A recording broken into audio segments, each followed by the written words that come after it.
Você sabia que o Palmeiras tem um prejuízo de R$ 1.600.000 em cada partida que faz na Arena Barueri? Esse levantamento é fruto de uma comparação entre os números de arrecadação do Palmeiras com o Allianz Parque em 2025 e com a Arena Barueri em 2026. Vale a lembrança de que o Palmeiras não joga em seu estádio desde 22 de novembro do ano passado, quando enfrentou o Fluminense. Desde então, o Allianz Parque passa por um processo de mudança do seu gramado. A expectativa é de que, se tudo der certo, o Palmeiras possa fazer uma segunda eventual partida final do Campeonato Paulista dentro do seu estádio. Caso contrário, o Palmeiras terá 4 meses sem poder jogar na sua arena. Em compensação, e durante esse período, o Palmeiras tem mandado seus jogos na Arena Barueri, estádio arrendado pela presidente Leila Pereira. E definitivamente o torcedor do Palmeiras não gosta da Arena Barueri. A média de público no Allianz Parque no ano passado, por exemplo, foi de 33 mil pessoas por jogo. Na Arena Barueri, nesse ano, em 7 partidas, 15.663, menos da metade. Mas o que mais pega é a arrecadação.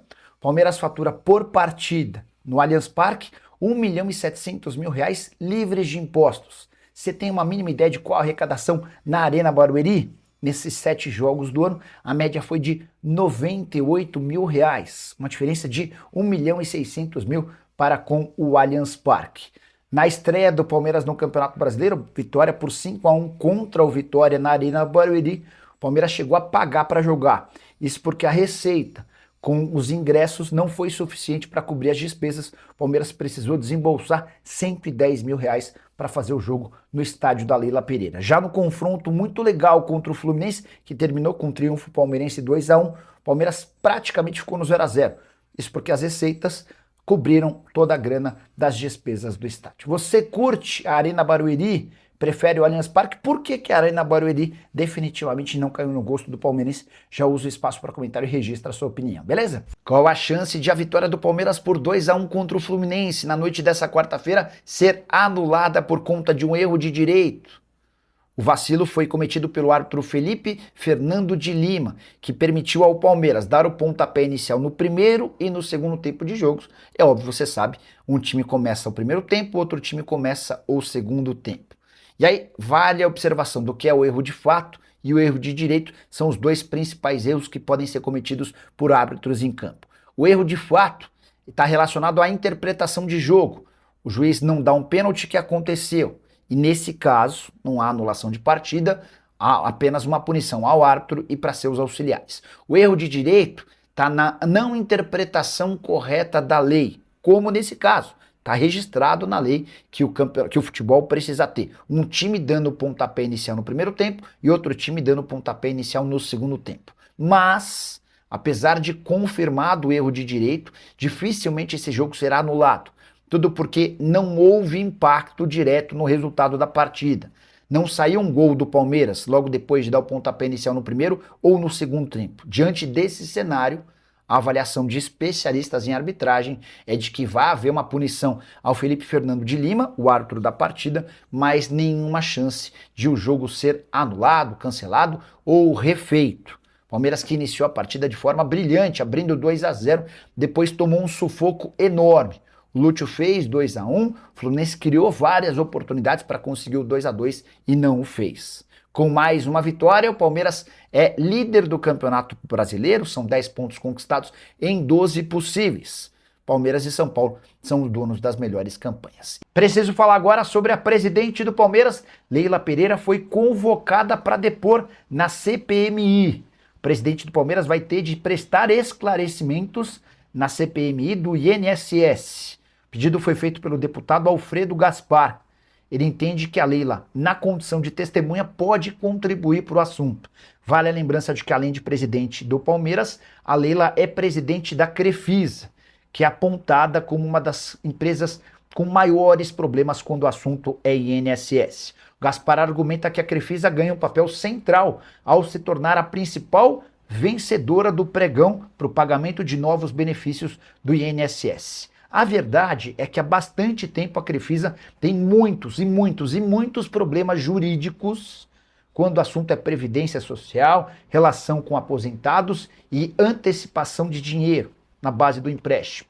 Vamos aguardar cenas dos próximos capítulos. Estou tentando repercutir com o pessoal do Palmeiras como é que essa história pingou por lá, beleza? Já o Palmeiras deve ganhar grana com um meio atacante que não conseguiu vingar com a camisa alviverde. Eu me refiro a Rômulo, que tá deitando e rolando no Campeonato Paulista pelo Novo Horizontino. São 7 jogos, 5 gols e 3 assistências, ou seja, o cara tem mais participações em gol do que partidas disputadas. Ele é o primeiro em assistências no Paulistão, é o primeiro em chances criadas, o segundo em gols marcados e o segundo em participações em gols. O que chama atenção é o fato de o Rômulo, com a camisa do Palmeiras, não ter conseguido vingar. Ele foi comprado do mesmo Novo Horizontino por 6 milhões de reais, mas no Verdão só conseguiu atuar 16 vezes, tendo sido emprestado para o Ceará e agora pro Novo Horizontino. Há sondagens de 2 clubes do exterior e uma sondagem de um time da Série A. Nenhuma proposta oficial. O que o Palmeiras tem colocado na mesa é de que só aceita negociar o Rômulo em definitivo, senão ele permanece emprestado ao Novo Horizontino e a ideia é de recuperar os 6 milhões de reais e ter lucro com a operação. De fato, o Rômulo tem jogado muita bola no Campeonato Paulista. Quero falar agora sobre o Palmeiras, que completou 3 meses sem seu estádio. A última partida do Verdão no Allianz Parque foi em 22 de novembro do ano passado. Muito tempo para um clube que tem o Allianz Parque como um enorme trunfo. E aqui não dá para desassociar a ideia de que quando não joga no Allianz Parque, o Verdão joga no estádio arrendado por Leila Pereira, presidente do Palmeiras. Fosse outro presidente do Verdão, talvez será que haveria mais pressa do Palmeiras em voltar para o seu estádio? Porque se um mês tem 12 meses e o Palmeiras perde, abre mão, fica sem seu estádio por 3 meses por conta da reforma do gramado, isso equivale a 1/4 da temporada jogado fora, sem a presença do torcedor no seu estádio. E está muito claro que o torcedor do Palmeiras detesta que o time jogue na Arena Barueri. E olha que os resultados até melhoraram, já são 8 partidas sem perder no estádio da Leila Pereira. Importante registrar que as últimas movimentações no Allianz Parque indicam que talvez o estádio não esteja pronto nem para uma disputa de uma eventual segunda partida final do Paulistão. Existia uma expectativa, uma vontade do Palmeiras em disputar a decisão do Paulistão, se o Palmeiras for o mandante, em 8 de março, dentro de casa. Mas os últimos movimentos indicam que não haverá tempo hábil. O Allianz Parque deve ficar pronto apenas a partir da metade do mês de março. E aí o Palmeiras ficaria perto de completar 4 meses sem seu estádio, tudo por causa da reforma do gramado. Gostaria que você usasse o espaço para comentário para avaliar o que você pensa sobre essa história, beleza? Ainda há alguma chance de Danilo, meio-campista do Botafogo, virar reforço do Palmeiras? O Verdão fez 2 tentativas para ficar com o jogador nessa janela de transferências. A primeira delas contava com uma ida do Danilo à justiça. O Botafogo, ao saber dessa história, resolveu pagar tudo o que devia para o atleta. E a chance de rescisão de contrato via tribunais acabou melando. Na sequência, o Palmeiras apresentou uma oferta de 8 milhões de euros por 50% dos direitos econômicos. John Textor recusou a oferta. Vale a lembrança de que o combinado entre Botafogo e Nottingham Forest foi para a compra do Danilo por 22 milhões de euros. Diante desse cenário, e voltando a receber absolutamente em dia, Danilo está decidido a permanecer no Botafogo e nem tem mais conversas com o Palmeiras. Até porque dentro de campo as coisas têm funcionado muito bem. O técnico Martim Anselmi gosta demais do Danilo e tem dado uma liberdade que poucas vezes o volante teve. Tanto é que em 7 partidas na atual temporada, Danilo já tem 4 gols marcados e pisa muito mais na área adversária do que nos tempos de Nottingham Forest e também de Palmeiras.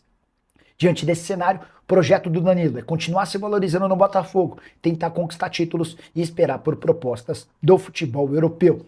Palmeiras, que gostaria de ter o atleta formado em sua base, vai precisar buscar outras alternativas. Tratativas pelo zagueiro Nino também seguem bastante complicadas. E você, o que pensa sobre Danilo, Nino, reforços do Palmeiras? Comente o que quiser no espaço abaixo, só não esquece de deixar o like, de se inscrever no canal. Fala pessoal, estamos aí com atualizações importantes do Palmeiras. Se inscreva e ative o sininho para receber mais atualizações do Verdão.